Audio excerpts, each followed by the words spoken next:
Bonjour à tous, bienvenue chez JDR Factory. Salut Romain. Salut Farid. Salut Matt, salut Edouard. Salut Edouard, salut Matt. 11e, on en est à la 11e émission. On va aborder encore un nouveau jeu de rôle. S'il vous plaît, n'hésitez pas à vous abonner, à partager pour faire connaître notre émission et partager toutes les connaissances autour de ces différents produits jeux de rôle. Générique.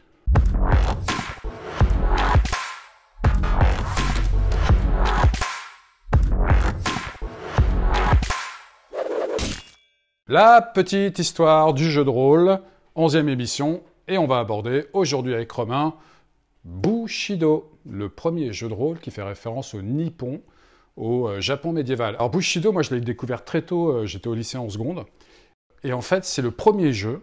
Ce premier jeu, j'avais touché à Donjons et Dragons, à D&D, j'avais touché à JRTM, etc. Et c'est le premier jeu dans lequel je me suis investi vraiment. J'ai fait beaucoup de recherches sur le Japon médiéval. J'ai même créé un dictionnaire franco-japonais pour m'y retrouver, pour crâner auprès de mes joueurs. Et je trouvais qu'à l'époque, ce jeu prêtait vraiment à ça, à faire des recherches. Ce travail spécifique de maître de jeu, dont on peut parler 2 secondes, le maître de jeu quand même, le gars, il dit ouais, « J'invite mes potes samedi soir, je vais les faire jouer. » Les mecs, ils arrivent, ils mangent les pizzas, les chips, ils mettent les pieds sous la table.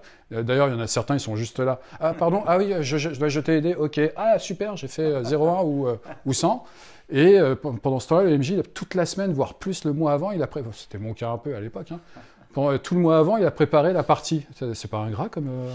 Ah, ça peut l'être. Mais Bushido, la voix du guerrier, donc, hein, littéralement, Bushi étant un synonyme de samouraï, eh bien, c'est un jeu qui, justement, propose une immersion, une expérience immersive, qui est la première de l'histoire du jeu de rôle dans le domaine du Japon médiéval, on va dire, enfin le Nippon ou Nihon, qui est le nom que le Japon a acquis. Ça veut dire en fait le pays du soleil levant, le Land of the Rising Sun.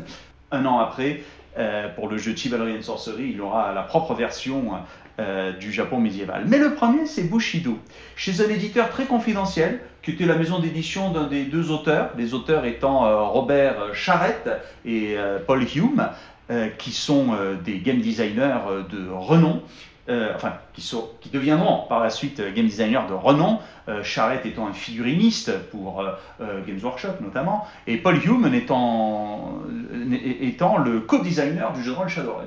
Mais les voilà, et oui, tout de même. Et donc, les voilà tous les deux à créer ce jeu, Bushido, sur le Japon médiéval.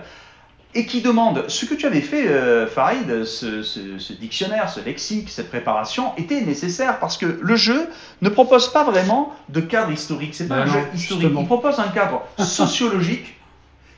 un cadre sociologique. Et alors, peut-être faut-il dire un mot du cadre dans lequel on joue. C'est un jeu, je le dis pour celles et ceux qui nous écoutent et qui peut-être auraient envie de découvrir ce monument du jeu de rôle, car c'en est un. Encore aujourd'hui, il a ses fans, il a ses aficionados.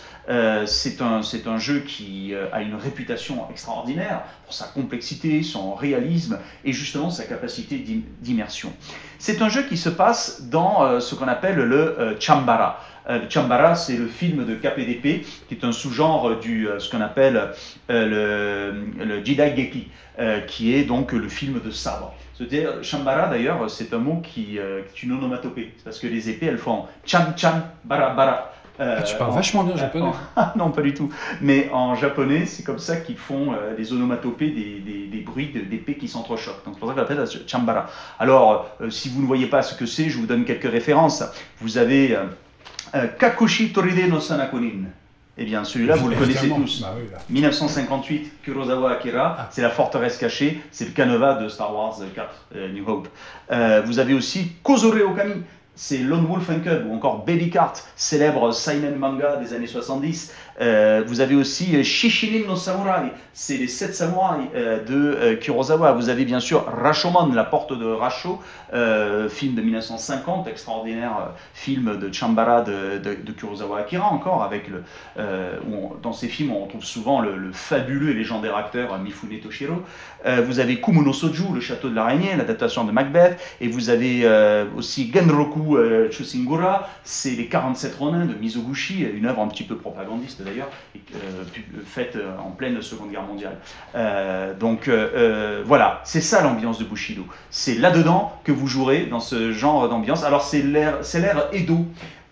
C'est l'ère donc 1600, juste après la Sekigahara no Tatakai, la bataille de Sekigahara en octobre 1600, qui met fin à l'ère Sengoku, avec des personnages comme par exemple Oda Nobunaga ou encore Tokugawa Ieyasu, d'ailleurs on appelle ça aussi l'ère Tokugawa, et qui se conclut en 1868 au début de l'ère Meiji. Donc 1600-1858, le cadre est très précis. Pourquoi ce cadre? Parce que justement, il propose un intérêt, je dirais, narratif. C'est que c'est l'époque où les samouraïs commencent à... il y a une remise en question de la caste des samouraïs. Une remise en question de leur mode de vie, qui va aboutir à une sorte de décadence ou de chute de l'ordre des samouraïs. Et donc on vit des aventures avec souvent des ronin, justement, c'est-à-dire des samouraïs déchus, des samouraïs qui ont perdu leur face, comme on dit, leur honneur. En quelque sorte, ils vont essayer de la retrouver. Donc voilà dans quelle ambiance on est. Film de KPDP, les Shambara. Mais alors, tu parles souvent de samouraïs, mais dans le jeu... on ne joue pas que des samouraïs. On peut jouer des bushi, donc les guerriers, les yakuza, les voleurs, les ninjas, bon on connaît les ninjas. Les budoka. Les Genja, les magiciens, je me souviens de ça. Absolument. Les gakusho, je ne me souviens pas. Par contre. Ce sont des prêtres, soit des prêtres bouddhistes, soit des prêtres du Shinto. Voilà. D'ailleurs, disons-le tout de suite, la magie est présente dans Bushido, mais franchement, elle n'est pas particulièrement puissante. C'est une magie qui va être beaucoup plus faible, beaucoup moins substantielle que dans des jeux comme Chivalry and Sorcery ou évidemment Donjons et Dragons, etc. C'est-à-dire que l'aspect fantasy, il existe. Il y a même un bestiaire, il y a des monstres, on rencontre les fameux yokai, les démons traditionnels, les kami, les esprits, les bakemono, les fantômes, les spectres, tout ce, j'allais dire folklore. Attention, parce que il y a des personnes pour qui ça n'est pas du folklore, mais une vraie croyance. Hein, c'est pas simplement. Mais folklore n'est pas un terme péjoratif. Hein. Mais donc tous ces éléments de folklore japonais sont intégrés dans le jeu avec des sorts donc de magie donc de type divin ou de type arcanique, on dirait en langage DD, mais c'est pas très fort. Et effectivement, ces classes de personnages. Alors il y a 6 niveaux, c'est quand même un système. Ah ouais, attends, au niveau du système, on a classe et niveau. Voilà, classe et niveau. Bon, ça rappelle DD. Hein. Les compétences. Oui. Et tout ça géré par un dé à 20 faces. Un dé à 20 faces, mais en fait, c'est souvent des pourcentages divisés par 5. Voilà, il y a tout un système comme ça. C'est bourré de modificateurs. Le système de combat est extrêmement simulationniste. Ce sont des rounds de 6 secondes et chaque seconde est jouée. Hein. Veut dire, c'est vraiment un système létal qui veut tout simplement reproduire la létalité. Vous avez tous vu dans que ce soit d'un point de vue historique ou même dans des démonstrations ou des films ou des mangas, le fameux art par exemple du Yaido, hein, l'art du dégainé, quand l'épée est sortie du fourreau, elle est morte, dit-on. Eh bien, le système de combat veut simuler cela, c'est-à-dire des affrontements qui peuvent se régler en un coup d'épée, en une passe d'armes. Et alors, il n'y a pas que ça, parce que comme tu l'as dit, on ne joue pas que des... On peut jouer d'ailleurs des personnes à la moralité douteuse, et c'est ça qui est intéressant dans ce jeu. La période Edo est une période justement de fausse tranquillité. Et où il y avait beaucoup de questionnements moraux, éthiques, et c'est reproduit dans le jeu. Ça, c'est quand même intéressant. On joue des personnages un peu à la marge ou à la frontière de la moralité. Ben oui, on peut jouer des yakuza, on peut jouer donc des personnes qui sont un petit peu, qui ne sont pas sous la lumière de l'honneur, on va dire. Et d'ailleurs, l'honneur, bien avant Légende des 5 Anneaux, bien avant Legends of the Five Rings, l'honneur est une caractéristique dans le jeu. D'ailleurs, c'est ceux qui, à l'époque, dans les critiques, avaient été notés, avaient dit, voilà qui est original. On a un jeu dans lequel le comportement moral, l'honneur intervient. Et c'est le premier jeu à le faire. Le second à le faire sera Pendragon, dans un genre tout à fait différent, avec les vertus chrétiennes et les vertus chevaleresques. Mais un groupe constitué d'un Bushido, d'un Shugenja, d'un ninja, d'un yakuza, bon, à gérer, on va dire, quand on commence à se poser des questions justement morales. Voilà, c'est-à-dire, mais c'est intéressant, c'est intéressant. Et alors ce jeu est mythique par sa minutie, par son réalisme. Le système d'expérience est incroyable, ça se joue à des petites augmentations en fonction de l'utilisation des compétences. D'ailleurs, ça c'est très intéressant. Le jeu n'a pas eu un énorme suivi. Il y a eu, lorsqu'il a été publié chez Fantasy Game Unlimited au début des années 80, il n'a eu droit qu'à 2 petits modules, tout petits, Takeshidi Dette, la dette de Takeshido, ou Takeshidi, oui. Takeshido, je crois, bon, petit trou de mémoire, et la vallée des brumes, Valley of the Mists. Voilà, c'est tout. 2 petits modules, très courts, hein, ce sont des tout petits livrets de 10-15 pages. Après, il y avait eu un supplément sur les ombres du Nihon, du Nippon, qui avait été prévu, qui n'est jamais sorti. Et puis après, alors il y a eu, par contre, la gamme a été développée. Par exemple, aujourd'hui, on peut trouver en accès libre, en PDF, sur le site notamment DriveThru RPG, des scénarios récents, même une campagne, une suite de scénarios pour Bushido qui ont été publiés. Mais c'est surtout du matériel, on va dire, de fans. C'est du matériel donc chez les amateurs, la presse amateur, on va dire, voilà, qui a développé le jeu, mais qui garde aujourd'hui encore une réputation un peu de terreur pour le maître de jeu. Tu l'as vécu quand tu disais, parce qu'il faut vraiment préparer parce qu'on est plongé. C'est incroyable, il n'y a aucun background historique qui est donné. Rien du tout. Justement, c'est ça le paradoxe. On parlait par exemple dans les émissions précédentes de TQML, de Request, on avait un fourmillement d'explications, de détails sur l'univers. Voilà. Donc quelque part, tu pourrais te dire, le MG, il n'a rien à faire, il a juste lire. Exact. Bon, après, il faut tout le mettre en scène, c'est autre chose. Et là, avec Bushido, ce qui est intéressant, c'est que ça te force, si vraiment tu veux aller un peu à fond, ça te force à faire des recherches pour retrouver l'esprit de l'époque, pour imprégner les joueurs. Tout ce que j'ai dit rapidement au début, ça n'est pas dit dans le jeu. Sur les films, le cadre historique, il n'y a quasiment rien.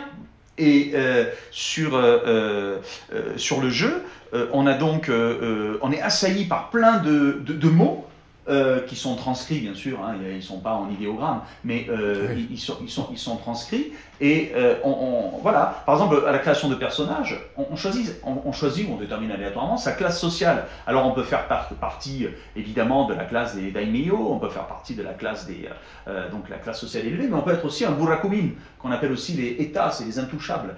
Qui d'ailleurs, dans le rôle plutôt, qui ont subi sous l'ère Edo, l'époque du jeu, des discriminations terribles dans des ghettos, une espèce voilà. Ça aussi c'est intéressant dans le jeu, parce qu'on peut jouer ce genre de personnage, hein, ça ajoute à cette ambiance. Mais tout ça, tu ne le sais vraiment que, alors il y a quelques indications, mais si tu veux en savoir plus, il faut vraiment ouvrir un livre d'histoire, ou aller voir aujourd'hui sur des sites spécialisés pour savoir un peu, mais alors qu'est-ce que c'est cette époque, comment on y joue. Et il y a eu, et peut-être que cela c'est peu connu, mais il y a eu une nouvelle édition de Bushido, mais qui ne s'appelle pas Bushido. C'est le jeu de rôle remarquable, à mon sens du moins, qui s'appelle Sengoku, et qui, par son titre d'ailleurs, se place avant l'ère Edo. Comme je l'ai dit, c'est l'ère qui est avant...